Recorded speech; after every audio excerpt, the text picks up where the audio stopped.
Tomorrow's Melbourne Cup might be the race that finally delivers veteran trainer Gai Waterhouse the much-coveted prize.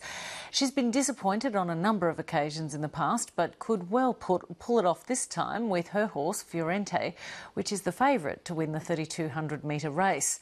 While a local has the short odds, this year's race has a strong international focus. Karen Percy reports from Melbourne. Can anyone read this word? Flemington. Flemington. It's not your usual English language lesson. Eyes closed. Mount Athos. For these migrants in the eastern Melbourne suburb of Ringwood, it's not just the words sweep, jockey and track that are unfamiliar. It is the whole idea of a race stopping a nation that's hard to fathom. I think it's a racing horse. Melbourne Cup is just a lot of fun.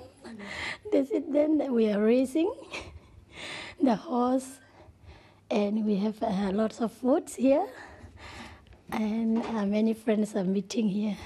They're off and running! AIMS, a state government-backed organisation which helps newcomers settle in Australia, uses this and other cultural events to build better understanding of local customs. I'm very happy, yeah. Did you think you would win? You went out hard. I don't think, yeah. It is a world away from their homes in Burma, Iran, Egypt and China, but they seem to have taken to it well. I feel pretty darn good, actually. Welsh-born Sheila Laxon might have liked such an introduction when she first came to Australia, knowing nothing about the race.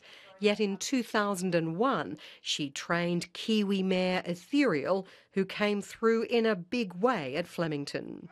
Ethereal takes the Caulfield Melbourne Cup double. She was the first and still stands as the only woman trainer to take the coveted cup.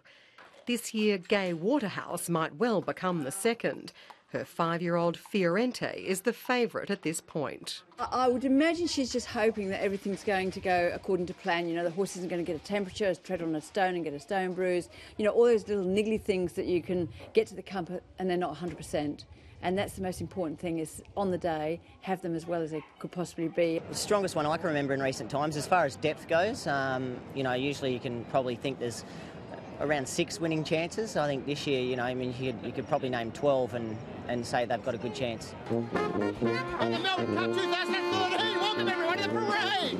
Cup fever is sweeping the city, where thousands of people took in the annual parade. It was a colourful display for fans of all ages.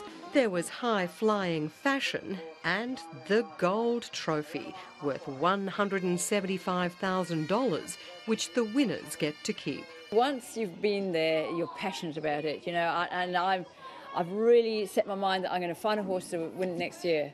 And that, you get bitten by the bug. 24 horses are lined up to contend what is one of the world's richest races, with prize money totalling more than $6 million. This year there's a strong international flavour, with horses from Great Britain, Ireland, Germany and France taking on the locals. A global audience of 700 million will enjoy the entertainment. Karen Percy, Late Line.